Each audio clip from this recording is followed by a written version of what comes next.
आपके भीतर जितनी जितनी भक्ति जागृत होती चली जाएगी, उतना उतना भगवान शिव आपके करीब में आते चले जाएंगे। अच्छा दिखने की दृष्टि भी परमात्मा ने हमको दी है और बुरा देखने की दृष्टि भी परमात्मा ने हमको दी है। किसी व्यक्ति में हम अच्छाई देखते हैं तो इतनी सारी अच्छाई देख लेते हैं कि उसके बराबर दुनिया में कोई अच्छा ही नहीं है, और उसी व्यक्ति में जब हम बुराई ढूंढते हैं तो इतनी बुराई ढूंढ लेते हैं कि उसके बराबर दुनिया में कोई बुरा है ही नहीं। जैसे तुम्हारे घर की बहू, तुम्हारे घर की, बोलो बोलो जम के बोलो, बहू जब तक शादी नहीं होती तब तक पूरे नगर में डोंडी पीटती हो, इतनी बढ़िया लड़की है, एकदम गुड नेचर है, दिखने में भी सुंदर है, उसके माँ बाप के इतने अच्छे संस्कार हैं कि हम 3-4 बार गए, उसने उठ के हमको नमन करा, प्रणाम करा। उसकी एजुकेशन बहुत अच्छी है, बहुत अच्छी पढ़ाई करी, उसके माँ बाप ने बहुत अच्छा ज्ञान दिया है, सब काम कर लेती है, सिलाई उसको आती, कढ़ाई उसको आती, बुनाई उसको आती, सब। जब तुमने उस लड़की में इतने सारे गुण देखे, उस बेटी में तुमने इतने सारे गुण नजर किए, तब तुमने अपने लड़के के लिए उस लड़की को चुना। शादी के 2 साल बाद ऐसा क्या हो जाता है कि उसकी हर काम तुमको बुरा लगने लगता है? क्या मतलब? शास्त्र झूठ नहीं कहता, शास्त्र सत्य कहता है, इसलिए इसको सत्यम शिवम सुंदरम कहते हैं। गुण देखने की दृष्टि भी हमको परमात्मा ने दी है और अवगुण देखने की दृष्टि भी हमको परमात्मा ने दी है। शादी के पहले लड़की को सास इतनी अच्छी लगती है, मम्मी बिल्कुल तुम्हारे जैसा नेचर है उनका, मेरी सास का इतना अच्छा नेचर है, इतना प्रेम करती है, मेरे को बार बार फोन लगाती है, हर 2-3 दिन में फोन आ जाता है, अभी तो हमारी शादी नहीं हुई पर इतना प्रेम हमारी सास का है। फिर बहू की दृष्टि में ऐसा क्या हो जाता है कि उसको सास प्रिय नहीं लगती, सास की दृष्टि में ऐसा क्या हो जाता है कि उसको बहू प्रिय नहीं लगती। भाई के लिए अपना भोजन छोड़ देता है, जब तक भाई नहीं आता तब तक भोजन नहीं करता। धीरे धीरे ऐसी क्या दृष्टि हो जाती है कि भाई भाई का मुख देखना पसंद नहीं करता। ये 2 दृष्टि परमात्मा ने हमको दी है, एक अच्छा देखने की, एक बुरा देखने की। अच्छा भी आप इन दृष्टि से देखते हो और बुरा भी आप इन दृष्टि से देखते हो। हमारा तो शिव महापुराण में बस इतना सा निवेदन है, अगर आप किसी की बहुत बड़ाई कर रहे हो, बहुत प्रशंसा कर रहे हो, तो उसमें फिर बुराई मत देखो। गुलाब के साथ में थोड़े बहुत कांटे रहते हैं, हम गुलाब चुनने वालों में से हैं, कांटे चुनना नहीं जानते। थोड़ी बहुत बुराई सब में भरी पड़ी है। ऐसा कोई संसार का व्यक्ति बता दो जिसमें बुराई ना हो।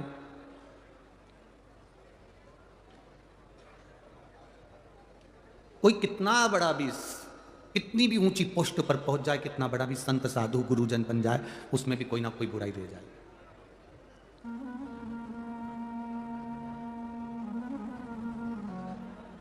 जिसमें बुराई नहीं है वो गौ माता कहलाई है। गौ माता के अंदर दुनिया की कोई बुराई नहीं है, इसलिए उसका जो गोबर होता है, उस गोबर की भी पूजन होती है, गोवर्धन बनता है। गाय का जो गोबर होता है उसको भी घर में लीपा जाता है। गाय का जो गोबर होता है उसको लक्ष्मी माना जाता है, क्योंकि उसमें बुराई नहीं है। मनुष्य में बुराई है, भले फिर वो कितना बड़ा भी संत क्यों ना हो, कितना बड़ा भी गुरु क्यों ना, इसलिए गाय का गोबर पूजा जाता है, मनुष्य का गोबर पूजा जाता है क्या? चाहे वो कितना बड़ा भी पीठाधीश मठाधीश हो,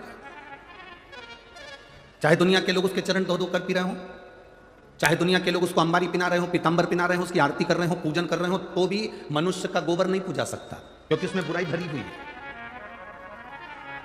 गौ माता की अंदर बुराई नहीं है, वो अपने बच्चे का दूध का हिस्सा तुमको पिला देती है, तुम्हारे लिए अपनी जान तक दे देती है, वो गौ माता।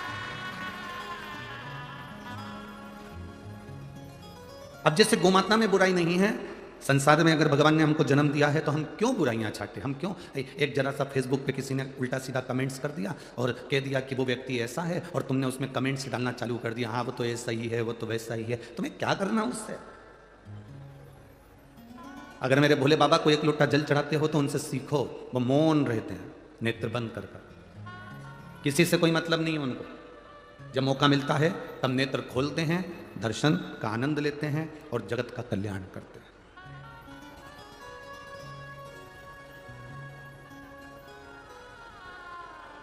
खाओ उतना जितना पचा सकते हो, कमाओ उतना जितना भोग कर सकते हो। आप 24 घंटे दुकान पर बैठो, हमें कोई दिक्कत नहीं।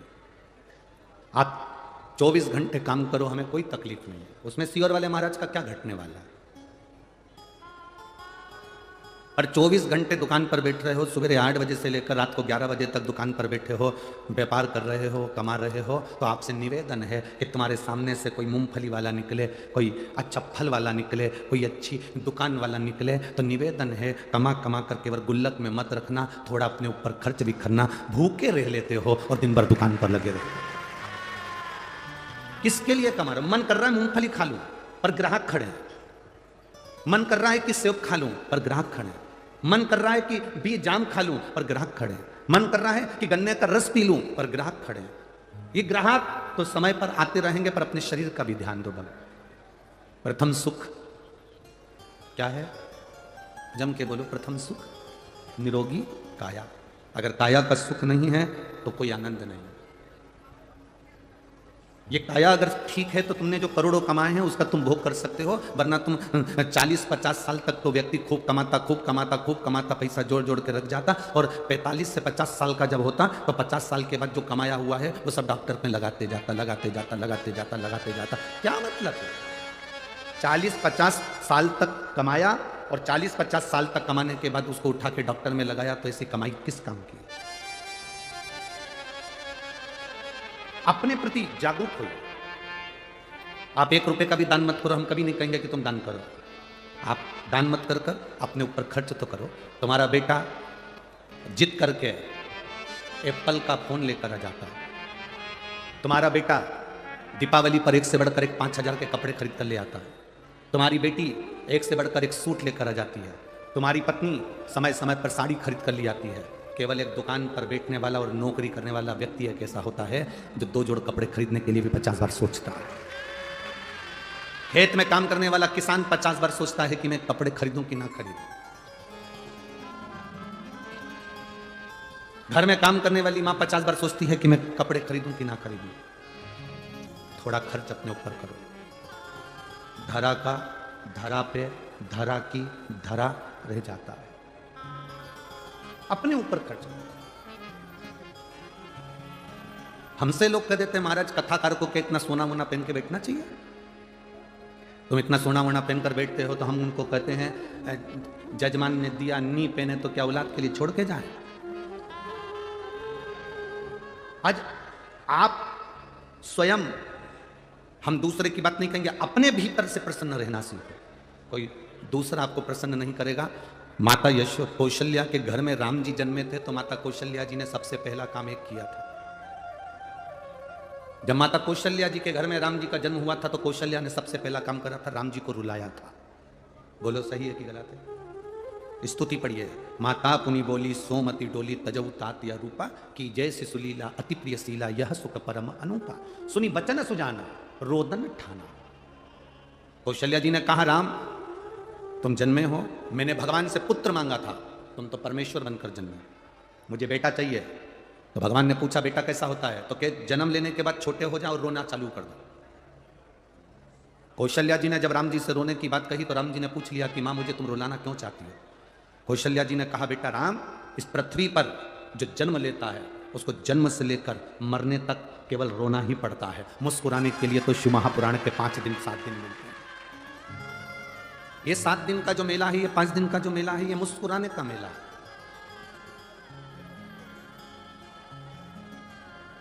बहुत भीड़ हो रही है धुलिया में, हम नहीं जा सकते, हमारे बस की बात नहीं है इतनी दूर जाना, इतने ट्रैफिक में फंसना। जो इस कथा के ट्रैफिक में फंस जाता है वो नरक के ट्रैफिक में जिंदगी भर नहीं फंसता। हम नहीं जा सकते, हमारे बस की बात नहीं है भैया, बहुत दूर है। और वहां तो खूब कई बार तो चेन चोरी चली जाती है, मंगलसूत्र चोरी चले जाता है, सामान चोरी चले जाता है। तो सियोर वाला महाराज तो रोज चिल्ला चिल्ला कर कहता काय को पहन के आते हैं। मेरे बाबा जैसे जाऊं ना, शंकर के पास कौन सा कीमती सामान है, और जिसकी मर्जी हो चोर लो, जा एक हाथ सांप चोर के बता, डमरू चुरा ले, और ज्यादा हो तो शरीर में लगी भस्म चुरा ले, रुद्राक्ष की माला, इसकी कौन चोरी करेगा? मेरे शिव जैसे अड़भंग बनकर जा। कथा के पंडाल में कोई वीआईपी बनकर मत जाना, बहुत करोड़पति बनकर मत जाना, बाबा के दरवाजे पर तो उसका सेवक बनकर। अड़भंग कोई सोना चांदी हीरा पन्ना कुछ पहन कर मत जाओ। अगर पहन कर जाना है तो गले में रुद्राक्ष हो, तुलसी हो और मुख में श्री शिवाय नमस्तुभ्यम हो और मस्तक पर त्रिपुंड हो, चंदन हो और मेरे बाबा की कथा हो। जहाँ जगह मिले वहाँ बैठकर जब हम कथा कर तत्व ग्रहण करें तो ऐसा लगना चाहिए मेरे पास में से मेरा बाबा निकल कर गया, मेरे पास में से मेरा।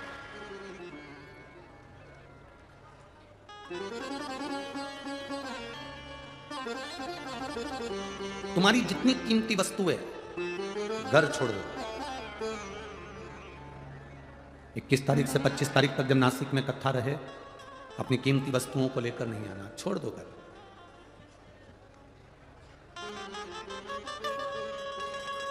आप में से कितने लोग हैं जो दोपहर के 12 बजे घर के बाहर दिया लगाते होंगे? कोई नहीं लगाता। अंधेरे में दिए की जरूरत पड़ती है, सूर्य के प्रकाश में दिए की जरूरत नहीं पड़ती है। अंधेरे में प्रकाश की जरूरत पड़ती है, सूर्य के प्रकाश में प्रकाश की जरूरत नहीं पड़ती है। सोने चांदी की जरूरत जब तुम कहीं जाओ तब जरूरत पड़ती है, पर जब तुम सत्संग में जाओ, मेरे बाबा के दरवाजे पर जाओ, शिव तो खुद कुबेरेश्वर महादेव है, कुबेर भंडारी है, वो स्वयं बैठा है, तो उसको क्या दिखाना? हाँ, घर में रहो ना तब खूब अच्छे अच्छे तुम्हारे पास में जो रखी सामग्री है सब पहनो। जितनी अच्छी अच्छी साड़ी हो रोज अलमारी में, ऐसा नहीं कि तुमने जमा के रख दी, ये मैं छोरा की शादी में पहनूंगी, ये मैं देवर के लड़के की शादी में पहनूंगी, ये मैं उसकी शादी में पहनूंगी, मैं एक किटी पार्टी में पहनूंगी, ये मैं कहीं पर शादी की सालगिरह में जाऊंगी तब पहनूंगी। एक वो साड़ियां इतनी संभाल के मत रखो, उससे पहले निपट गए तो।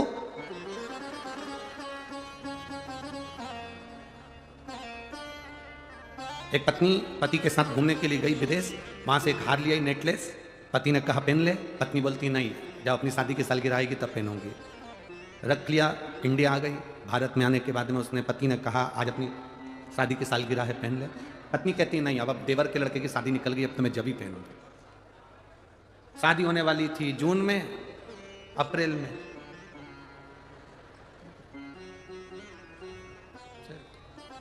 पति खूब रो रहा था, अंदर गया, नेकलेस निकाल के लाया, पत्नी को अर्थी पे पिनाने लगा बॉडी। दोस्त कहते पागल हो गया है, मर चुकी है, क्यों हार पहना रहा है हीरे का? पति कहता है कि मैं रोज कहता था पहन ले पहन ले, वो हमेशा कहती थी बाद में पहनूंगी बाद में पहनूंगी। बाद का काम कभी नहीं हुआ। तुम्हारी अलमारी में जितनी साड़ी है ना, आज से नियम बना लो, रोज नहीं पहनो। कहा गुरुजी हमें कौन देखेगा? कोई नहीं देखे। जो पति तुमको ब्याह कर लेकर आया है वो भी अगर तुमको तुम्हारे रोज नई साड़ी में देखेगा तो परमेश्वर खुश हो गया, समझ लो। कहा करना उसमें क्या दिक्कत है? कोई जरूरी है कि दिवाली आएगी तभी गुजिया बनेगा? अरे बोलो, जम के बोलो जरा। दीपावली आएगी तभी चकली बनेगी, दीपावली आएगी तब मठरी बनेगी, दीपावली आएगी तब कुछ पकवान बनेगा? नहीं, दीपावली का इंतजाम नहीं करना अपने। अपन तो रोज कोई मौका मिल जाए गुजिया बनाओ, पपड़िया बनाओ, बर्फी बनाओ, चकाचक खाओ। कोई तुमसे पूछे आज कैसे बना ली तुमने गुजिया, तो तुरंत कह दो मम्मी सियोर वाला महाराज कहता है जिंदगी का कोई ठिकाना नहीं, जब मिले तब खाओ। जीवन का क्या ठिकाना? आज है कल ना हो। प्रत्येक क्षण प्रत्येक घड़ी अच्छे लोगों की संगत में रहो तो उसका फल मिलता जरूर। एक कथा आप लोगों ने सुनी होगी मंदोदरी की। एक जंगल में 3-4 संत रहते थे, साधु रहते थे। संत साधु तन पे भस्म रमा लेते, मस्तक पर त्रिपुंड खींच लेते और भगवान की भक्ति में रमे रहते। और जो भगवान की भक्ति में रमा हुआ है उसको कहीं ना कहीं सुख का स्मरण है। एक पत्र आया है, उस पत्र में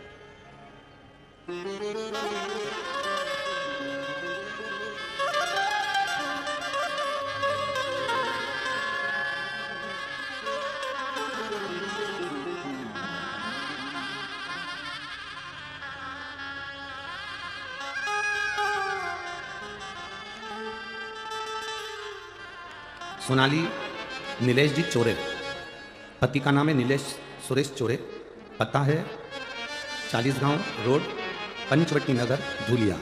मोबाइल नंबर ये है। कहीं बैठी हो तो हाथ हिला सकती हैं, अगर कहीं बैठी हो तो अपना हाथ हिला सकती हैं। सोनाली नीलेश चोरे। पति का नाम है नीलेश सुरेश चोरे। मेरा मोबाइल नंबर यह है। मैं भोले बाबा का क्या गुणगान करूं गुरुदेव। मेरी 6 साल की लड़की है जिसके शरीर में माता जी निकली, चेचक निकला। माता जी निकली, 4 दिन बाद हमने उसको देखा तो वो बेसुध थी, उसको चक्कर आने लगे। बेटी को हमने अस्पताल में भर्ती कराया। 3-4 दिन बाद अस्पताल में उपचार शुरू हुआ। बेटी को जगह जगह तकलीफ हो रही थी। हमने डॉक्टर को बताया तो उसने उनकी MRI कराई तो बेटी का जो ब्रेन था, उस ब्रेन में जो नसें थीं, उन नसों ने अपनी जगह छोड़ दी थी। उससे बेटी का ब्रेन ने काम करना बंद कर दिया। बेटी के ब्रेन ने काम करना बंद कर दिया। बेटी का ब्रेन बैलेंस लेना बंद कर दिया। जब ब्रेन बैलेंस नहीं लेता तो शरीर काम नहीं करता। हमारी बेटी पलंग पर पड़ गई। ना हाथ काम करता था, ना पुतली काम करती थी, ना कोई शरीर काम करता था, केवल श्वास आती थी। डॉक्टर ने कह दिया इस बच्ची की कोई गारंटी नहीं है क्योंकि इसके ब्रेन ने काम करना बंद कर दिया। ये बच्ची 6 महीने में भी ठीक हो जाए, 6 साल में भी ठीक हो जाए और जिंदगी भर ठीक भी ना हो, इसका कोई गारंटी नहीं। अब ये बेटी पलंग पर ही रहेगी और उठ नहीं सकती, इसका शरीर काम नहीं करेगा। चाहे तो आप हॉस्पिटल में रखें, चाहे तो अपने घर पर रखें। बेटी एक जगह से खड़ी नहीं हो सकती थी, पलंग पर पड़ी रहती थी, अपाहिज हो गई थी। पूरा समय निकलता गया, कई महीने निकल गए, साल पूरा निकलने को आ गया, पर बेटी तंदुरुस्त नहीं हुई। अब करें तो करें क्या। जब बेटी का शरीर काम ना करे, ICU में पड़े पड़े, वेंटिलेटर पर पड़े, कब तक रखें। हमने भी डॉक्टर से कह दिया डॉक्टर साहब इसका कोई उपचार, इसको बॉम्बे ले जाओ। हम बॉम्बे दिखा लिए, पर बेटी का शरीर पलंग पर ही पड़ा रहता था। अगर कहीं आई हो तो हाथ हिला सकती हैं। बेटी का शरीर पलंग पर ही पड़ा रहता था। अब हॉस्पिटल में हमने बेटी को रखा, ICU में रखा। क्या करें। किसी ने कहा कि शंकर भगवान पर जल चढ़ाया करो, और गुरुजी हम और हमारी बेटी रोज शिव जी को जल चढ़ाती थी। अब बाबा से लड़ाई इस बात की है कि बेटी को इतनी बड़ी तकलीफ कैसे आ गई। गुरुदेव आंखों में से आंसू बह रहे थे। पूरा महीना 2 महीना ऐसे ही जाते चले गया। अब करें तो करें क्या, बेटी की हालत देखी नहीं गई। तब मैंने अपने भाई से कहा कि तुम मुझे जिस शंकर जी के मंदिर में अपन जल चढ़ाने जाते थे वहां चलते हैं। जाते जाते रास्ते में एक लेडीज मिली जो हमेशा मेरे साथ मंदिर जाती थी। उसने कहा मैं अभी सीहोर गई थी, वहां से रुद्राक्ष लेकर आई थी। मैंने सुना है तेरी लड़की की तबीयत खराब है, रुद्राक्ष तू ले ले। मंदिर जाते समय गुरुजी कौन रुद्राक्ष हाथ में लेकर जाता है। मेरी पड़ोसन ने मुझे रुद्राक्ष दे दिया। मैंने अपने भाई को उसमें पानी में गलवा कर जल चढ़वाया। जल चढ़ाकर हम बेटी को लगाने के लिए लेकर गए। बेटी के मुंह में 2-2 बूंद डालना चालू करा, शरीर में लगाना प्रारंभ करा, और धीरे धीरे उस दिन पहली बार बेटी ने पाँव और हाथ हिलाना प्रारंभ करा। बेटी ने जब पाँव हाथ हिलाना प्रारंभ करा तो हमने डॉक्टर से कहा इसके शरीर में कुछ कंपन आया है। डॉक्टर ने कहा देखते हैं, जांच करी तो कहा वो तो वैसे ही हिला होगा। हमने बेटी को फिर पानी पिलाना चालू करा। धीरे धीरे जल देते गए और बाबा की कृपा का हम क्या गुणगान करें गुरुजी। हमने डॉक्टर से कह दिया हमारी बेटी को हमारे घर भेज दो। हम घर लेकर आ गए। उस समय पर परभणी महाराष्ट्र में कथा चल रही थी, प्रदोष काल का समय था, कथा सुन रहे थे। तब मैंने बेटी के कानों में हेडफोन लगाकर उस कथा को, परभणी की कथा को, प्रदोष काल में जो कथा हो रही थी शाम के समय की, उस कथा को बेटी के कान में हेडफोन लगाकर चालू कर दी। मैं अपने काम में लग गई। उस हेडफोन को लगे लगे मेरी बेटी पहली बार चलकर मेरे पास आई। मेरे बाबा ने ये धन्यवाद देने के लिए आई हूँ कि मेरी बेटी अब पूरी तरह से स्वस्थ है। उसका दिमाग काम करना चालू कर दिया, चलना प्रारंभ कर दिया। डॉक्टर भी आश्चर्य में है कि ये बेटी कैसे चल सकती है जिसका ब्रेन पूरा ब्लास्ट हो चुका था। ये शिव है, ओ भिड़ी शंभु।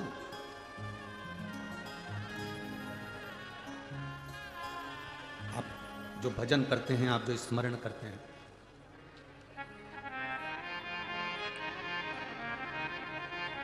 एक बच्चे का फोटो 3 दिन से आ रहा है, जिस बच्चे का चेहरे पर फटाका फूट गया था और आंखें दोनों चली गई थी। जिस बच्चे की प्लास्टिक सर्जरी डॉक्टर को करना था, पर आंख की गारंटी नहीं थी कि दोनों नेत्र वापिस आएंगे क्योंकि आंखें अंदर से पूरी जल चुकी थी। इस बच्चे का फोटो आप LED पर देख सकते हैं, आस्था चैनल पर देख सकते हैं। LED पर, आस्था चैनल पर आप फोटो देखेंगे। जिस बच्चे का पूरा चेहरा, जिस बच्चे की पूरी आंखें, डॉक्टर के हिसाब से हम प्लास्टिक सर्जरी चेहरे की कर देंगे, पर बच्चे की आंखें नहीं आ सकती, नेत्र नहीं आ सकते। उस बच्चे की आंखें वापिस आना कठिन है। पर पत्र में लिखा, डॉक्टर हिम्मत हार गए। ये पत्र है समाधान अधिकार माली, सिरपुर धुलिया का। कहीं बैठे हों तो हाथ हिला सकते हैं। समाधान अधिकार माली, सिरपुर धुलिया, मेरा मोबाइल नंबर ये है। 18 मार्च को अपने परिवार के साथ बड़ी दीदी के घर में हमारा बच्चा गया हुआ था। वहीं पर पटाखा चलाया तो उसका पूरा चेहरा जल गया। 8 वर्ष का मेरा बेटा है जिसको हिलेश माली कहते हैं। पूरा चेहरा जल गया। हम डॉक्टर के पास लेकर गए, डॉक्टर ने मना कर दिया कि बच्चे का तो पूरा चेहरा जल चुका है, बच्चे के चेहरे के पूरे फोपड़े निकल चुके हैं, आंखें पूरी अंदर जा चुकी है, बचना मुश्किल है। फिर भी हमने डॉक्टर से कहा थोड़ी बहुत तो आप ध्यान दो। डॉक्टर ने ध्यान दिया, हमें दूसरे हॉस्पिटल भेज दिया। हमने वहाँ पर गए तो वहाँ पर प्लास्टिक सर्जरी के लिए डॉक्टर ने बोला, पर आंखें ठीक होगी ये नहीं बोला। इसकी कोई गारंटी नहीं है, ये कब तक ठीक होगा, आंखें कब तक आएगी, कुछ नहीं कर सकते। तभी जिस ऑटो में हम बच्चे को लेकर गए थे वो ऑटो वाले ने ही कह दिया, सियोर वाले महाराज की कथा सुनते हो, जल चढ़ाओ। हमने शिव जी को जल चढ़ाया, डॉक्टर अपना काम करता रहा। हमने डॉक्टर से कहा इसकी प्लास्टिक सर्जरी अगर करोगे तो शरीर बेकार हो जाएगा और आंखें तो पूरी 4 ही है। डॉक्टर ने कहा इसके सिवाय कोई तोड़ नहीं है। हमने प्लास्टिक सर्जरी को रोका, शिवजी पे चढ़ा हुआ जल लाकर बेटे के चेहरे पर छींटना प्रारंभ करा। हाथ लगा नहीं सकते थे, बेटे के मुख में जल देना प्रारंभ करा। और बाबा का मैं क्या गुणगान करूं गुरुदेव, बाबा बाबा है ना, प्लास्टिक सर्जरी की जरूरत पड़ी, आंख भी पूरी की पूरी वापिस आ गई और प्लास्टिक सर्जरी की भी जरूरत नहीं पड़ी। यह शिव है, ओ घड़ी शंभू। कहीं बैठा हो बच्चा तो व्यासपीठ पर आ सकता। शिव तत्व इसी को कहते, ओ घड़ी इसी को कहते। आप कितना भरोसा करते हैं, आप कितना विश्वास करते हैं, ये आप पर निर्भर करता है कि शिव के प्रति आपका भरोसा कितना है, शिव के प्रति आपका विश्वास कितना है। मेरी जीजियों, मेरे जीजाओं, मेरी बेटियों, मेरे भाई, मेरे बेटों, एक बात का स्मरण अपने अंदर जरूर रखना, दुनिया के लोग कितने भी तुमको भटका दें, दुनिया के लोग तुम्हारे को कैसे भी भटकाएं कि ये तुम नहीं कर सकते, तुम क्यों शंकर का भजन करते हो, क्यों जल चढ़ाते हो, क्यों जाते हो, कोई कितना ही कहे, तो भी तुम्हारा भरोसा इतना पक्का रखना कि तुम्हारी दुख की घड़ी में, जैसे इस बच्चे के दुख की घड़ी में, इस लड़की के दुख की घड़ी में, जैसे जैसे जैसे इस दुख की घड़ी में उसका विश्वास पक्का रहा और उसका बाबा उसको संभालने के लिए आया, वैसे बाबा आता जरूर। तेरी कृपा बिना ना हिले एक भी लेते श्वास तेरी कृपा से जनो बखान क्या करूं मैं राखों के ढेर का, चपटी भभूत में है खजाना कुबेर का। गंगधार मोती द्वार ओमकार तू, भोरे ओमकार तू, आयो शरण तिहार शंभो तार तार तू, आयो शरण तिहार शंभो तार तार तू। वो कृपा करता है। और धुलिया वाली जीजियों,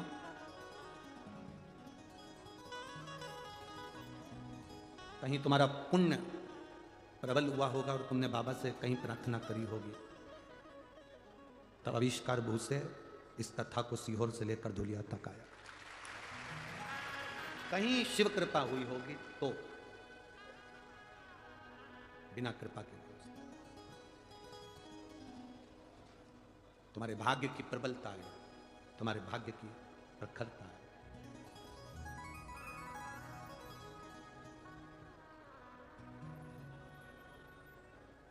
हम कहते हैं जिस नगर में, जिस गांव में शिव महापुराण की, कुबेरेश्वर बाबा की ये परम प्रिय शिव महापुराण ये पोथी पहुंचती है, उस नगर वाले जितना जितना पलक पावड़ा बिछाकर सेवा करते हैं, कोई कई लोग होंगे ऐसे जिन्होंने भंडारे में अन्नदान किया होगा, कोई लोग होंगे जिन्होंने सेवा करी होगी, कोई महेश्वरी समाज हो, अग्रवाल समाज हो, जैन समाज हो, ब्राह्मण समाज हो, दर्जी समाज हो, सिंधी समाज हो, बावलपुर समाज हो, सिख समाज हो, जिन जिन ने जिस जिस रूप में जो जो सेवा करी, कोई ने पानी पिलाया होगा, कोई ने भोजन कराया होगा, कोई ने कुछ दिया होगा। प्रतीक्षा करना, आप दूसरी जगह नहीं जाके बता सकते तो 2025 में हम वापिस यहां आएंगे, अग्रवाल परिवार कथा कराएगा, हम वापिस यहां पहुंचेंगे, तब हम आपसे पूछेंगे कि बाबा ने क्या क्या दिया और क्या क्या नहीं दिया। वो देता है पर कहता नहीं है। दुनिया के लोग देते हैं तो 50 बार कहते हैं, वो देता है पर कहता नहीं है।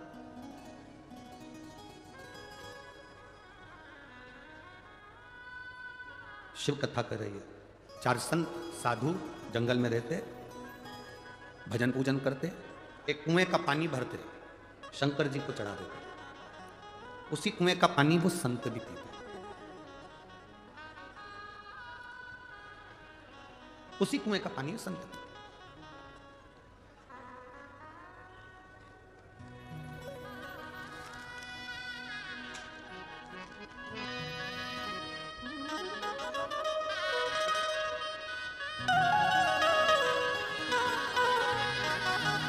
एक राजेंद्र गौरव माली हैं, महाराष्ट्र सिरपुर के, एक निर्माल्य विसर्जन की गाड़ी चलाते हैं। निर्माल्य विसर्जन की गाड़ी चलाते हैं, उनके लिए उनको बहुत बहुत साधुवाद है। इनका एक प्रश्न है, हमारी निर्माल्य विसर्जन की गाड़ी में लोग पुराने फोटो, पुरानी मूर्तियाँ, मिट्टी की लक्ष्मी जी, गणेश जी, ऐसी प्रतिमाएं, मूर्तियाँ हमारी गाड़ी में दे देते हैं। हम उस मूर्तियों को ले जाकर एक और खड्डे के अंदर उसको, क्योंकि आप कहते हैं जल को शुद्ध रखना है, नदी, तालाब, बावड़ी, कुएं का जल शुद्ध होगा तो हमारा कल भी शुद्ध होगा। जल है तो कल है, जल ही नहीं रहेगा तो पृथ्वी पर करोगे क्या। हम उस मूर्तियों को एक खड्डे के अंदर रख देते हैं, क्योंकि सब खंडित रहती हैं। पत्थर की मूर्ति होती है तो नदी के तट पर रख देते हैं, पर मिट्टी की होती है, फोटो होता है तो हम उसको मिट्टी में ही उसको मिलाकर खाद बना लेते हैं।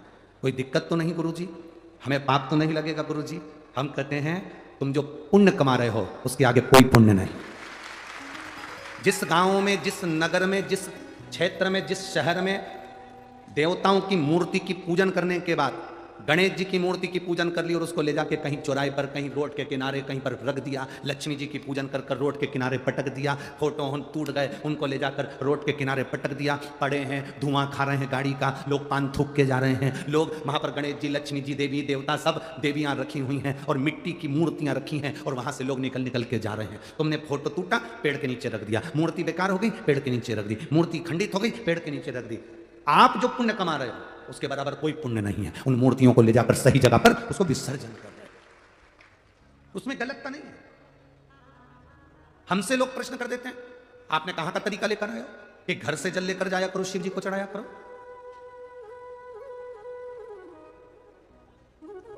एक अब हम क्या बोलें आपको, क्या कहें। एक व्यक्ति ने तो एक पत्र लिखा था, उस पत्र में हम नहीं कहेंगे कि वो वहाँ के महाराज बोले, कहने लगे लोग जल चढ़ाने आते हैं, उनका तांबे का लोटा मंजा नहीं रहता, काला काला होता रहता है, और वो अपने घर से पानी भर कर लाती हैं, हमारे यहाँ मंदिर में चढ़ा कर जाती हैं और तुम कुछ बोलते नहीं हो। हमने उनको हाथ जोड़कर निवेदन करा, आप तांबे का लोटा देखने के लिए बैठते हो कि महादेव का भजन करने के लिए बैठते हो? मेरा बाबा कभी नहीं देखता कि तेरे तांबे का लोटा कैसा है। दुनिया के लोग अगर तांबे के लोटों को बाहर से घिस लें, साफ कर ले और अंदर से कैसा है, फिर कौन कहेगा। पर दुनिया के लोगों को प्रशंसा पर प्रिय ना, अच्छा दिखना चाहिए।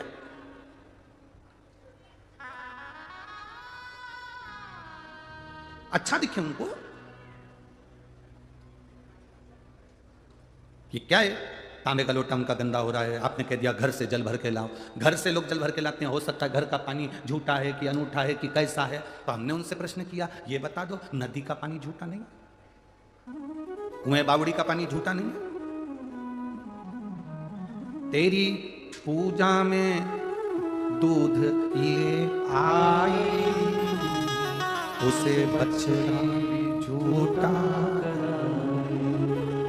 तेरी पूजा में दूध ले आई, उसे बछड़ा भी झूठा। गाय का दूध निकालने वाला सबसे पहले बछड़े को छोड़ता है।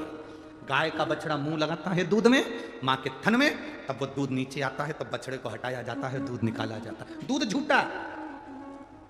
तेरी सेवा में जल ले आई, उसे मछली भी झूठा। कीड़ा मकोड़ा, मछली, जलचर, चाहे ट्यूबवेल का पानी हो, चाहे हापसी का पानी हो, चाहे तालाब का पानी हो, चाहे बावड़ी का पानी हो, चाहे सरोवर का पानी हो, उसे कोई ना कोई झूठा जरूर करता है। तेरी पूजा में फूल ले आई, इसे भंवरा भी झूठा। फूल चढ़ा रहे हैं, उसको भंवरे ने झूठा करा। बेलपत्र चढ़ा रहे हैं, उसको इल्ली ने झूठा करा। पक्षी झूठा करता।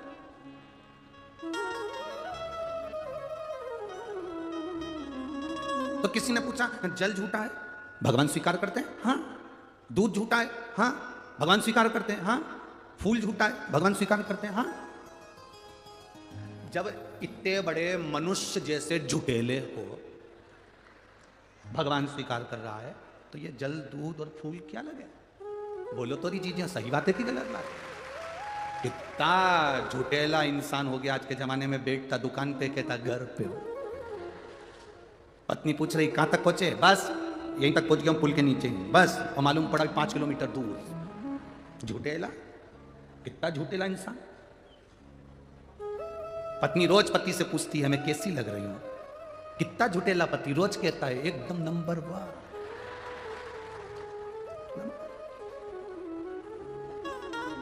वो तो जब मर के ऊपर गया तब उसको नरक में भेजा, तो उसने भगवान से कहा मैंने रोज शंकर जी को 1 लोटा जल चढ़ाया था, मैंने रोज भजन करा था, भूखे को भोजन कराया, प्यासे को पानी पिलाया, फिर मुझे नरक क्यों भेजा जा रहा है? तो चित्रगुप्त महाराज ने कह दिया तूने रोज प्रतिदिन झूठ बोला। मैंने कभी जिंदगी में झूठ नहीं बोला। कहां का झूठ बोला? तेरी पत्नी तैयार होकर तेरे सामने आती थी और तुझसे पूछती थी मैं कैसी लग रही। बोल क्या बोलता था? अच्छी लग रही है, ऐसा बोलता था। दिल से बता तुझे अच्छी लगती थी?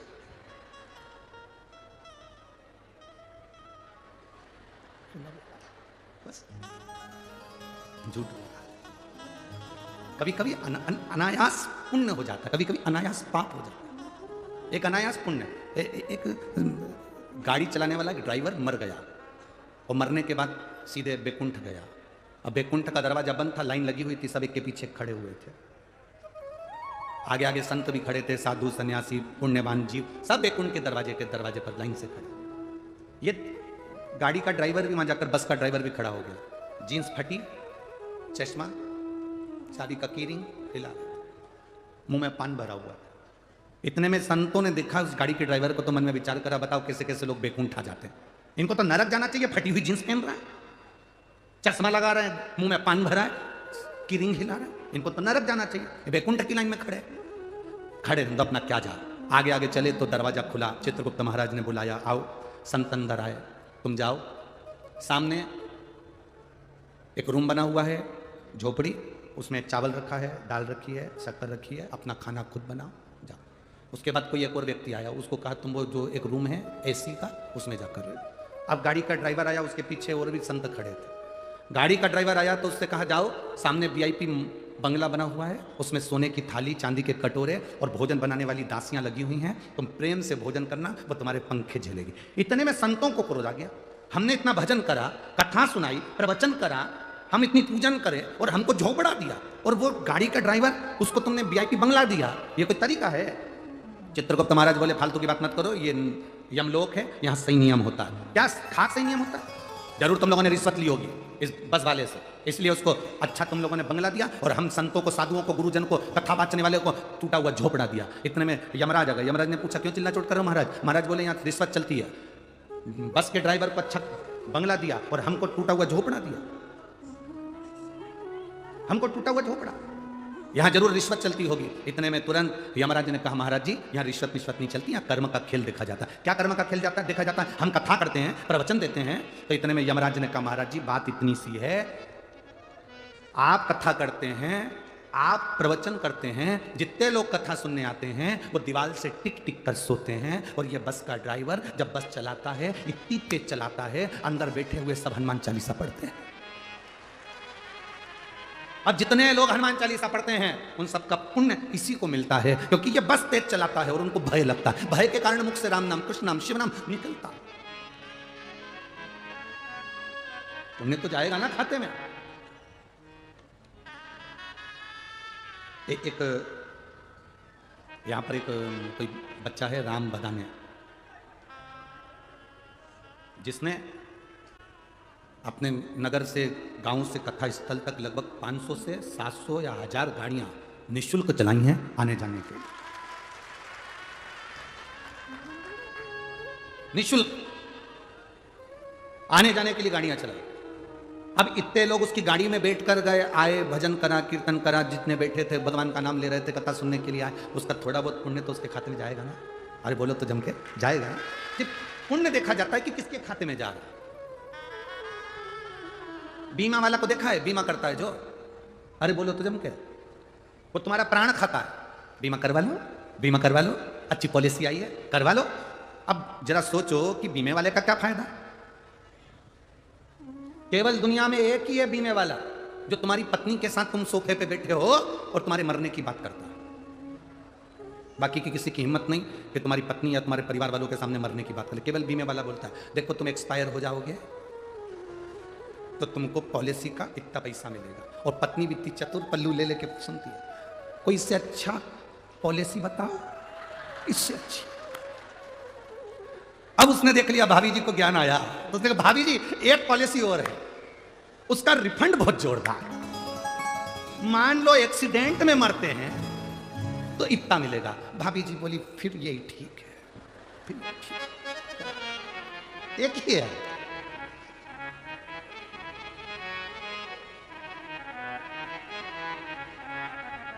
अरे भाई बीमे वाले का क्या फायदा होता है? तो कब बीमा करवाते हैं तो उसका जो कुछ 1-8% छोटा सा पैसा उसके खाते में आता है। जो इतने भक्तों को ये दादा बाबू भूसे हों, आविष्कार जी हों, अनूप अग्रवाल जी हों, बाला साहब बदाने जी हों, सुभाष जी भामरे जी हों और चेतन जी मंडोरा जी हों, ये अगर कथा करवाए हैं, इतने भक्त कथा सुन रहे हैं, तो इसका थोड़ा पुण्य इनके खाते में जरूर जाता है। ये निश्चित जो करवा रहा है। अब शिव कथा कर रही है, कुएं का पानी भरा ले गए। अपने मन में ये विचार मत लेकर आना कि हम जल लेकर जा रहे हैं, किसी ने कह दिया घर का पानी ले जाओगे झूठा रहेगा, ऐसा रहेगा वैसा रहेगा, उसको कह देना मनुष्य तो पक्का झूठा ही तो है। जब भगवान इस मनुष्य जैसे झूठे व्यक्ति को स्वीकार कर सकते हैं तो भगवान मेरे घर का एक लोटा जल भी स्वीकार कर सकते हैं। झूठा ही तो मनुष्य है।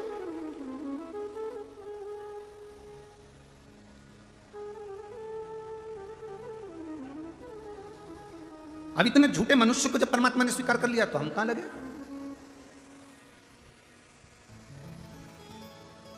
इतने झूठे मनुष्य को अगर परमात्मा स्वीकार कर रहा है तो अपने कहां लगे, कहां पहुंचे? विचार करो।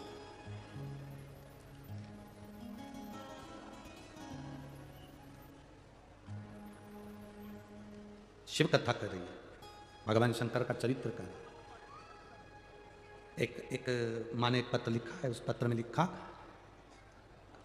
किसी माँ ने उसके बच्चा नहीं हो रहा था, और बच्चा नहीं हो रहा था तो उसने प्रयोग करा और प्रयोग कर कर बच्चा हो भी गया, गर्भ में बच्चा आ भी गया, जन्म भी ले लिया। और जन्म लेने के बाद उस बच्चे को एक तो हृदय में छेद बता दिया, दूसरा उस बच्चे को जब वो बच्चा बहुत ज़्यादा बीमार रहने लगा तो हॉस्पिटल लेकर गए तो उस बच्चे के एक गठान बता दिया। अब 1.5 महीने के बच्चे को लेकर वो माँ हॉस्पिटल में गई अपनी सास के साथ।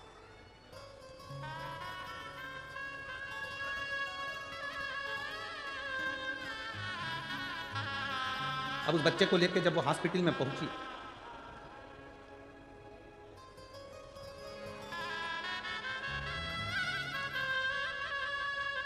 योगिता दीपक सोनबड़े, हितार्थ दीपक सोनबड़े नंदुरबार से आए हैं। हमारी बच्ची को भी लेके आए हैं। गुरुदेव 17 अक्टूबर 2022 को बच्चे ने जन्म लिया था। उसके जन्म के बाद में बच्चा ठीक था, पर एकदम उसको तकलीफ हुई, 1.5 महीने का हो गया था। तब उसको हम दिखाने डॉक्टर के यहाँ लेकर गए। डॉक्टर के यहाँ लेकर गए तो उस बच्चे के पेट के अंतर्गत एक गठान बता दी। गठान थी 333 mm की, 3 mm की गठान थी। डॉक्टर ने कहा इसका ऑपरेशन करना पड़ेगा और ये गठान बच्चे की निकालना पड़ेगी, इसलिए इसको तकलीफ हो रही है। दूसरे हॉस्पिटल गए, वहाँ पर भी गठान बताई। तीसरे हॉस्पिटल गए, वहाँ पर भी गठान बताई। अब करें क्या? 1.5 महीने की बच्ची, उसका ऑपरेशन बड़ा कठिन।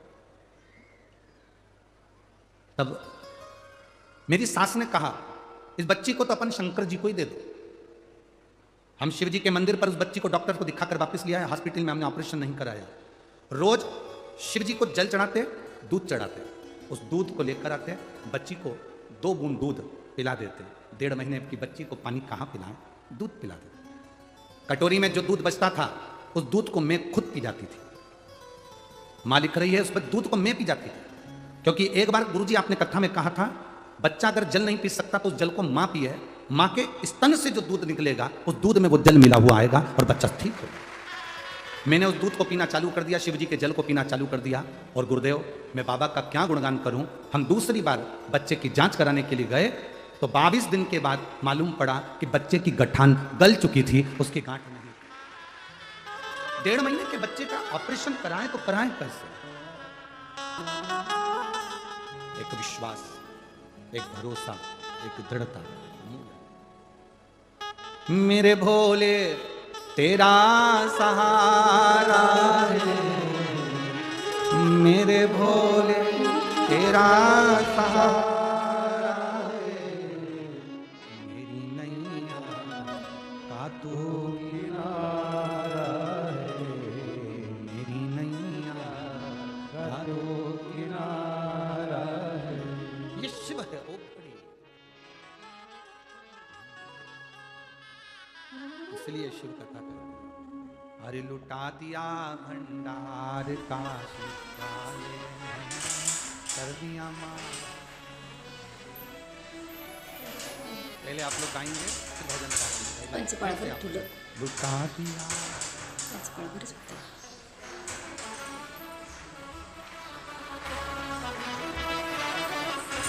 लुटा दिया भंडार काशी वाले ने, कर दिया माला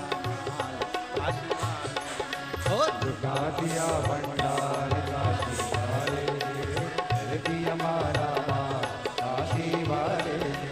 लुटा दिया भंडार काशी वाले ने, कर दिया माला माल काशी वाले ने। ओ लुटा दिया भंडार काशी वाले ने, कर दिया माला माल काशी वाले ने।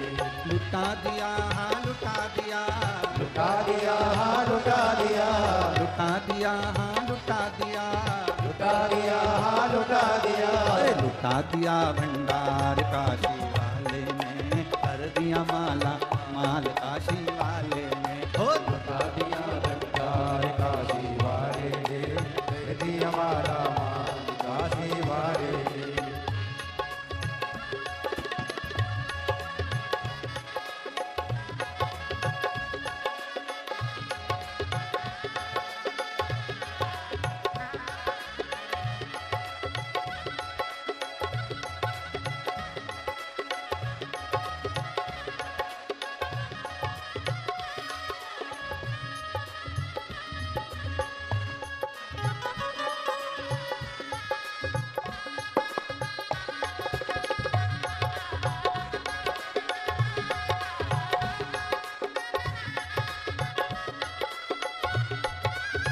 राधे हरि बोल।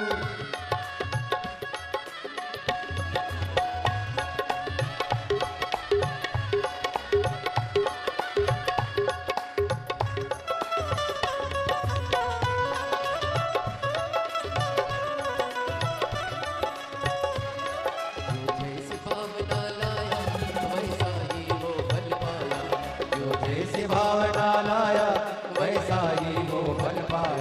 जो जैसे भावना लाया वैसा ही वो फल पाया, जो जैसे भावना लाया वैसा ही वो फल पाया। मन काले उसे लौटाया वो मन ही मन हर्षाया, कहीं काले उसे लौटाया वो मन ही मन हर्षाया। कर दिया उसे निहाल काशी वाले ने, कर दिया माला माल काशी वाले ने, कर दिया उसे निहाल काशी वाले ने, कर दिया माला माल काशी वाले ने।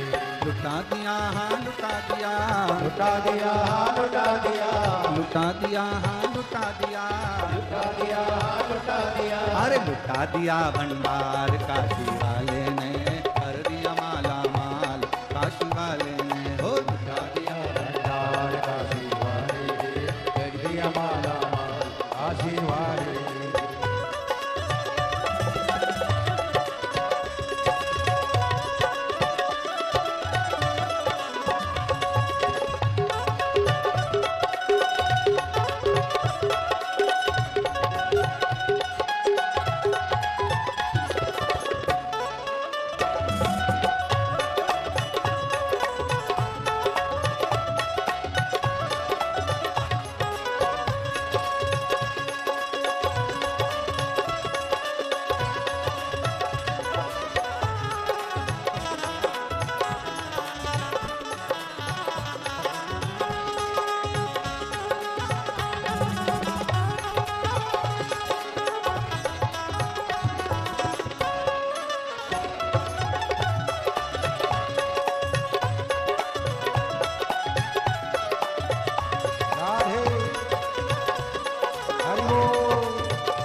माला माल काशी वाले ने कर दिया माला माल काशी वाले ने, कर दिया माला माल काशी वाले ने वो कर दिया माला माल काशी वाले ने, अरे लुटा दिया भंडार काशी वाले ने कर दिया माला माल काशी वाले ने हो लुटा दिया भंडार काशी वाले ने, कर दिया माला माल काशी वाले ने।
जो सेवा वो पाया मिश्री मेवा, इसने है माँ का बेटा वो चांद सा टुकड़ा पाया, इसने है माँ का बेटा वो चांद सा टुकड़ा पाया। कर दिया मेरी खुशी काशी वाले ने, कर दिया माला काशी वाले ने, कर दिया माला काशी वाले ने, कर दिया माला काशी वाले ने, कर दिया माला माल काशी वाले ने वो कर दिया माला माल काशी वाले ने, कर दिया माला माल काशी वाले ने वो कर दिया माला माल काशी वाले ने, वो लुटा दिया भंडार काशी वाले ने कर दिया माला माल काशी वाले ने लुटा दिया भंडार काशी वाले ने, कर दिया माला माल काशी वाले ने, वो लुटा दिया भंडार काशी वाले ने कर दिया माला माल काशी वाले ने वो लुटा दिया भंडार काशी वाले ने, कर दिया माला माल काशी वाले ने, वो कर दिया माला माल काशी वाले ने कर दिया माला माल काशी वाले ने, कर दिया माला माल काशी वाले ने कर दिया माला माल काशी वाले ने, अरे लुटा दिया भंडार काशी वाले ने कर दिया माला माल काशी वाले ने वो लुटा दिया भंडार काशी वाले ने, कर दिया माला माल काशी वाले ने, तो लुटा दिया भंडार काशी वाले ने कर दिया माला माल काशी वाले ने लुटा दिया भंडार काशी वाले ने, कर दिया माला माल काशी वाले ने। अपने स्थान पर बैठकर भगवान देवाधिदेव महादेव से अपने हृदय की बात बाबा से बड़े प्रेम से कहें। जहाँ जगह मिले वहाँ बैठकर, आज कथा का विराम दिवस है। कहते हैं मेहमान जाते हैं तो बच्चों को कुछ रुपए देकर पकड़ा कर जाते हैं, और विराम दिवस की जो कथा होती है, समापन का दिन जो रहता है, कथा का विराम दिवस रहता है। शिव महापुराण की कथा कहती है जब कथा विराम होती है तब बाबा भी कुछ ना कुछ आपको देखकर जरूर जाते हैं, ये निश्चित है। भाव से, दिल से, आनंद से सभी आज कथा के विराम दिवस पर बाबा से प्रार्थना करना, बाबा आप कृपा करना, दया करना, दिल से बोलो। श्री शिवाय नमस्तुभ्यं, श्री शिवाय नमस्तुभ्यं, श्री शिवाय नमस्तुभ्यं, श्री शिवाय नमस्तुभ्यं, श्री शिवाय नमस्तुभ्यं। सब दुख काटो मारा, ओ भोला सब दुख काटो मारा। शिव शंकर जप तेरी माला, भोले बाबा जप तेरी माला, भोला सब दुख काटो मारा, ओ भोला सब दुख काटो मारा। देश मंगल मंगलकारी, देश मंगल मंगलकारी। शमशानवासी हमारा, शमशानवासी हमारा, ओ भोला सब दुख काटो मारा, ओ भोला सब दुख काटो मारा। शिव कथा कहती है, संतों को रोज कुएं से पानी भरना, शिव जी को चढ़ाना, जल पीना, साधु संत यही क्रम पूजन पाठ का करते। उसी कुएं में एक मेंढक रहता था, वो संतों का सानिध्य करता, रोज संतों का दर्शन करता, संतों का प्रवचन सुनता। एक दिन संत ऋषिजन गुरुजन आते, साधुजन आते, उसके पहले एक सांप पानी में, बहुत जहरीला सांप पानी में गिर गया, मर गया। उसका जो विष था वो पानी में उसने उगल दिया। मेंढक ने देख लिया कि इसमें सांप गया है और वो सांप ने विष उगल दिया। अब मेंढक करे तो करे क्या, उसने इंतजार करा कि संत आएंगे तब उनके सामने मैं पानी में गिर जाऊंगा, तो संत कम से कम इस पानी को लेकर नहीं जाएंगे। संत जैसे ही आए, साधुजन जैसे ही आए, मेंढक पानी में कूद गया तो जहर का पानी था, उसमें मेंढक मर गया, शरीर नीला पड़ गया। संतों ने कहा इस पानी में मेंढक पड़ा है और पड़ते से ही मर गया है। थोड़ी देर बाद संतों ने उस मेंढक को बाहर निकाला तो देखा कि वो मेंढक नीला पड़ गया था जहर के कारण। सांप के जहर से वो मेंढक नीला पड़ गया। तब उनको लगा इस मेंढक ने अपने प्राणों को हमारे लिए त्यागा है। ध्यान लगाकर देखा कि आखिर कारण क्या था, तो उन्होंने ध्यान लगाकर देखा कि वो सांप जहर उगल दिया था पानी में, पानी पूरा जहरीला हो गया था। इसी पानी से शिव जी का स्नान होता था, इसी पानी से संत पानी पीते थे। मेंढक ने हमारे लिए प्राणों को त्यागा। संतों ने मेंढक के ऊपर अपना हाथ की छत्र छाया कर और मेंढक के ऊपर छत्र छाया कर कहा इस मेंढक को जीवित होना है। हमारा तप बल, हमने जो पूजन सेवा अर्चना करी उसका बल सामने आया, मेंढक जीवित हुआ। मेंढक जीवित हुआ तो संतों ने उसको मनुष्य की वाणी दे दी। मेंढक मनुष्य की वाणी में बोलता है, पानी में जहर गिर गया था इसलिए मैं उसमें जाकर अपने प्राणों को त्याग दिया, मुझे क्षमा करना। आप जो जहर का पानी शंकर जी को चढ़ाते मुझे अच्छा नहीं लगता। ये जहरीला पानी आप भगवान को चढ़ाएं, यह हमें अच्छा नहीं लगेगा। आप लोगों को मालूम होगा इस व्यासपीठ से कई जगह पर हम लोगों ने कहा निर्माल्य विसर्जन की गाड़ियां चलाओ, निर्माल्य विसर्जन की गाड़ियां चलाओ, जिससे नदी, तालाब, बावड़ी, कुएं शुद्ध हो। हम जो निर्माल्य अपने घर में बचता है, जो फूल पत्ती बचती है, उसको पानी में डाल देते हैं, पानी दूषित होता चले जाता है। पानी दूषित होता चले जाता है तो वो पानी हम भगवान को कैसे चढ़ाएं, क्योंकि वो जहरीला बनते चले जाता है, उसका आचमन कैसे कर सकते। आपको कथाओं के माध्यम से कहा कि अपने घर से एक लोटा जल ले जाया करो, शिव जी को जल चढ़ाया करो, क्योंकि तुमको मालूम है तुम्हारे घर का जल कितना शुद्ध है। हम दूसरी जगह का पानी उठाकर महादेव को चढ़ा रहे हैं, वो पानी में कितना क्या विष मिला है, क्या मिला है, हमको अंदाजा नहीं है। वो कितना दूषित है ये हमको अंदाजा नहीं है। आप में से कोई माता ऐसी है जो भगवान को दूषित जल देती होगी, बेकार पानी देती होगी, कहीं खड्डे का गंदा पानी भरकर चढ़ा देती होगी? कोई नहीं है ना। सब अपने घर से पानी भरकर लेकर जाते हैं। जो पानी वो पीते हैं वो पानी लेकर जाते हैं। जो पानी वो स्वयं पीते हैं वो पानी महादेव को चढ़ाते हैं। पशुपतिनाथ का व्रत तो यहां तक कहता है कि बाजार से मिठाई लाकर पशुपति व्रत नहीं किया जाता। बोलो सही है कि गलत है?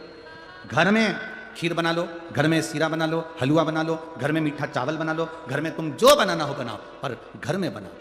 इतना शिव जी की पूजन में शुद्धता का ध्यान स्मरण रहता है। तो हम कहते हैं कि घर से जल लेकर जाओ। जैसे मेंढक ने कहा पानी अशुद्ध हो गया था, उसको शुद्ध कैसे करें? इसलिए मैंने प्राण त्याग। आप जब निर्माल्य विसर्जन के लिए वाहन चलाते हैं, रथ चलाते हैं, गाड़ियां चलाते हैं, उस समय पर आप नदी को, तालाब को, बावड़ी को शुद्ध कर रहे हैं और वो पानी शिव जी को चढ़ता है, तो उसकी पवित्रता का फल हमको भी हमारे खाते में जाता है और हमारी जिंदगी सार्थक होती है। अब मनुष्य की वाणी मिल गई। संतों ने कहा तुमने हमारे प्राण बचाए हैं, महादेव की सेवा के लिए तुमने जल को बचाया, मांगो तुम्हें क्या चाहिए। उस मेंढक ने हाथ जोड़कर कहा मैं क्या मांगू, बस आपका दर्शन हो गया, इससे बढ़कर और क्या चाहिए, इससे बढ़कर और क्या चाहिए। आप अपना घर छोड़ छोड़कर दूर दूर से आके यहां धुलिया नगर में शिव महापुराण की कथा सुन रहे हो।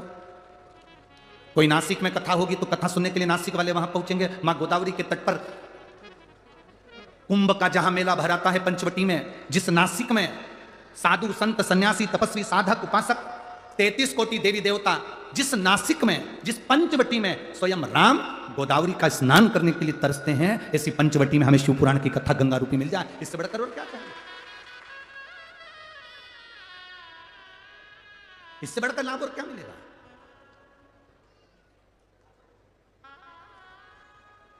महाराज शिव महापुराण की कथा कह रहे, भगवान शंकर की कथा वर्णन कर रहे, शिव कथा कर रहे।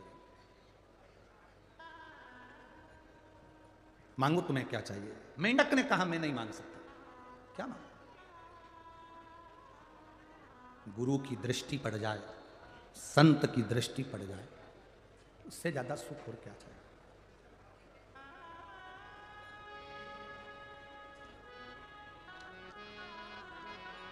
अब संतों ने कहा मांगना तो पड़ेगा, क्योंकि किसी गुरु का जब दर्शन होता है तुम नी भी मांगते तो परमात्मा खुद दे देता है। असली गुरु का यदि दर्शन हुआ है, असली गुरु का यदि दर्शन करा है, तुम नी भी मांगोगे तो भी वो दे देगा। आप ना मांगे तो भी वो देगा। किसी सतगुरु का यदि दर्शन हो, उस समय पर यदि आप हाथ जोड़कर भी अपने दिल की बात केवल गुरु को, सतगुरु अगर है, कोई छल नहीं, कोई दिखावा नहीं, कोई प्रपंच नहीं, कोई ढोंग नहीं, सतगुरु अगर कोई है, उसको देखकर आपने हाथ जोड़कर भी प्रार्थना कर कर कह दिया, निवेदन कर दिया, खाली ना जाता कोई दर से तुम्हारे, खाली न जाता कोई दर से तुम्हारे, मैं भी खड़ा हूँ नदी बाहर बसाए, अपने हृदय से लगा लो, गिरा जा रहा हूँ, उठा दो, असली गुरु का यदि दर्शन हो जाए और आपने हाथ जोड़ बाबा से प्रार्थना भी कर ली तो बाबा दे देते। मेंढक के मन की बात संतों ने पूछी। मेंढक आखिरी में बोला, आखिरी में बोला, मुझे पार्वती जैसा सुंदर बना दो और मेरा विवाह उस व्यक्ति से हो जो शंकर की आराधना में लीन रहता है।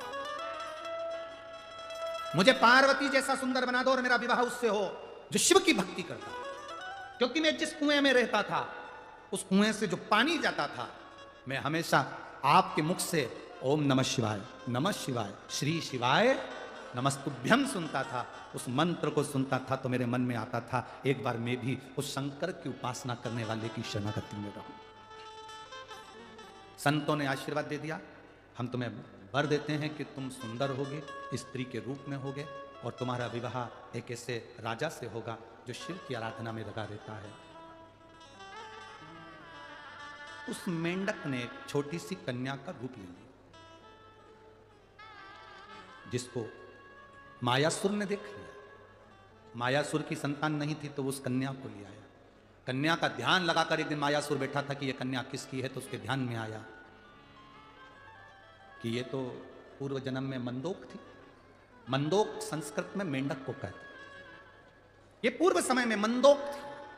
मंदोक को संस्कृत में, मेंढक को संस्कृत में मंदोक कहा गया, ये मंदोक थी। तो मायासुर ने, मय दानव ने अपनी बेटी का नाम मंदोक, जो मेंढक को कहा जाता था, उसको मंदोदरी रख दिया। क्या नाम रखा?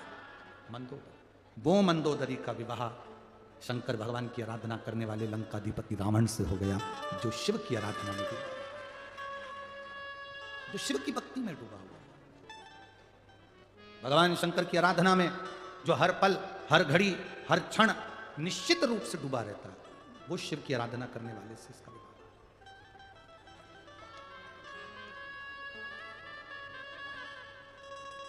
और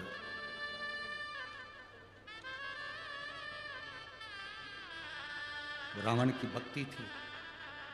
मंदोदरी कई बार रावण को समझाती थी कि तुम शंकर की आराधना करते हो, तुम समझो नहीं। रावण के पास में वैभव बहुत था, धन बहुत था, सत्ता बहुत थी, संपदा बहुत थी, बस एक कमी थी रावण के पास में। रावण के पास में एक चीज की कमी थी। क्या कमी थी रावण के पास में? उसको ज्ञान देने वाले अच्छे नहीं थे। राम जी के पास में ना धन था, युद्ध के समय पर ना हाथी था, ना घोड़ा था, ना रथ था। युद्ध के समय पर राम जी के पास में सुंदर वस्त्र भी नहीं थे, राम जी के पास में बहुत सारे शस्त्र भी नहीं थे, पर राम जी के पास में सबसे बड़ी चीज थी, उनको ज्ञान देने वाले अच्छे थे। जिसके जीवन में ज्ञान देने वाला अच्छा है, वो कंगाल होने पर भी करोड़पति बन जाता है, और जिसके पास में ज्ञान देने वाले श्रेष्ठ नहीं है, वो करोड़पति होकर भी रोड पर रह जाता है। रावण करोड़पति था, धनपति था, सत्तापति था, संतान, वैभव सब कुछ था, पर रावण के पास में ज्ञान देने वाले नहीं थे।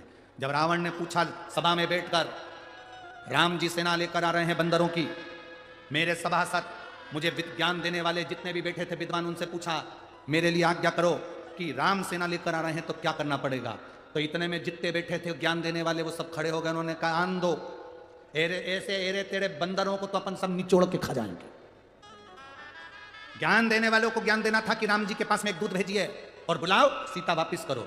ये गलत है किसी की स्त्री को अपने यहां रखना, पर ज्ञान देने वालों ने ज्ञान नहीं दिया, उल्टा रावण को भड़का दिया। कई लोग ऐसे होते हैं, जब बहुत विषम परिस्थिति होती है राजनीतिक उठापटक में या प्रशासनिक उठापटक में, लोग बहुत सारे ज्ञान देने आ जाते हैं। अरे वो तुम्हारे लिए ऐसा बोल रहा था, वो तुम्हारे लिए वैसा बोल रहा था, उसने ऐसा कर दिया, उसने वैसा कर दिया। उफान मत लाना दूध में, रत्ती भर का भी। जितनी नम्रता से जिंदगी जी सकते हो उतनी नम्रता से चलना। रावण को ज्ञान देने वाले श्रेष्ठ नहीं थे, इसलिए रावण का पूरा कुल डूब गया। राम जी के पास में ज्ञान देने वाले थे। उन्होंने पूछा ये समुद्र रास्ता नहीं दे रहा, क्या करें? तो किसी ने कहा कि ये काम करो, समुद्र के लिए बाण छोड़ देते हैं। भगवान, इतने में जामवंत बोला, इतने में हनुमान जी बोले, क्यों छोड़ना, बाण छोड़ेंगे समुद्र के जीव मर जाएंगे, रहने दो। शंकर जी की पूजन करते हैं, शंकर जी जो आज्ञा देंगे वो करेंगे। शिव जी की स्थापना करी, रामेश्वर धाम की स्थापना करी, पूजन चालू करी। पूजन करिए तो भगवान शंकर ने ज्ञान दिया, तुम्हारे पास में नल नील हैं, राम नाम लिख के पत्थर फेंकेंगे, वो तैर जाएंगे, पार उतर जाओगे। सहज शिव की आराधना में डूब गए। ज्ञान देने वाले अच्छे होंगे तो तुम्हारा रास्ता सुलभ होगा। आज जैसे पूरे विश्व में, पूरे संसार में, भारत की भूमि पर ही नहीं, देश विदेश में हमें सुनकर बड़ी प्रसन्नता होती है कि विदेशों में भी पहले शंकर जी के मंदिर नहीं थे, पर अब विदेशों में भी जहां जहां राम और कृष्ण के मंदिर है, वहां शिव जी की स्थापना हो गई। जब कोई श्रेष्ठ ज्ञान देने वाला मिल जाए और तुम समझ गए कि शंकर जी को जल चढ़ाने का लाभ क्या है, शंकर जी को प्रसन्न करने का लाभ क्या है, शंकर जी को भजन करने का लाभ क्या है, शिव जी को एक बेलपत्र चढ़ाने का फल क्या है, शंकर जी को एक शमीपत्र चढ़ाने का फल क्या है, शंकर जी को एक शहद की बिंदी रखने का फल क्या है, लक्ष्मी जी को एक शहद का एक बिंदी का भोग लगाने का फल क्या है। जिस दिन तुम समझ गए कि बेलपत्र के वृक्ष के छाया में अगर भगवान का नाम लिया जाए तो उसका फल क्या है, बेलपत्र के नीचे दिया लगाया जाए तो उसका फल क्या है, बेलपत्र की मिट्टी से स्नान किया जाए तो उसका फल क्या है, जिस दिन तुम समझ गए उस दिन तुम भटकना छोड़ दोगे, तुम फिर कहीं नहीं जाओगे। बोल बम का नारा है, बाबा एक। मंदोदरी ने, जो वो मेंढक ने वर मांगा था, मुझे पति मिले शिव की आराधना करने वाला।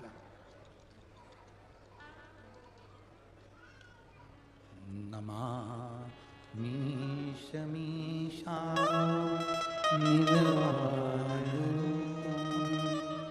विभुं व्यापकं वेदस्वरूपं।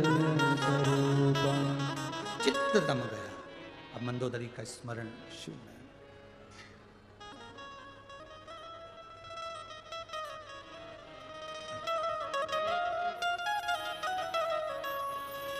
शिव भक्ति। एक मेंढक ने कुएं में रहने के बाद शंकर जी की भक्ति प्राप्त कर ली और वो मंदोदरी बनकर रावण की अर्धांगिनी बन गई।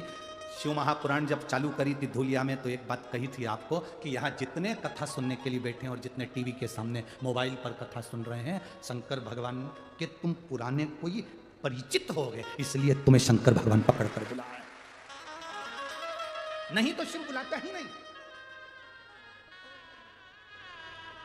अच्छा बोलो, तुम्हारे पड़ोसी के यहाँ शादी है, तुम्हारी रिश्तेदारी अच्छी हो पड़ोसी से, तो वो तुम्हें पत्रिका देगा कि नहीं देगा? अरे बोलो तो जम के, शादी में बुलाएगा कि नहीं बुलाएगा? और तुम पड़ोस में ही दे रहे हो, रोज की लड़ाई हो, रोज का झगड़ा हो, खूब कुड़कुड़ हो, पैसे के पीछे विवाद हो, परिवार के पीछे विवाद हो, पड़ोसी शादी में बुलाएगा? पड़ोसी तो जान दो तुम्हारा सगा रिश्तेदार नहीं बुलाएगा।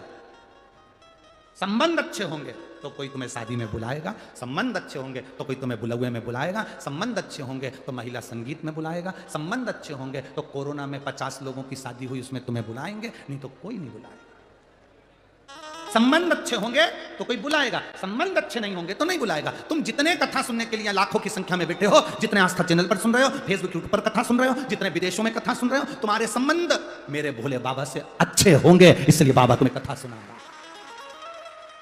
संबंध बेकार होता तो तुम यहां नहीं पहुंचते, तुम यहां नहीं पहुंच पाते। संबंध अच्छा, और संबंध का ही तो चक्कर है जो ये कथा यहां मिल गई, संबंध का चक्कर।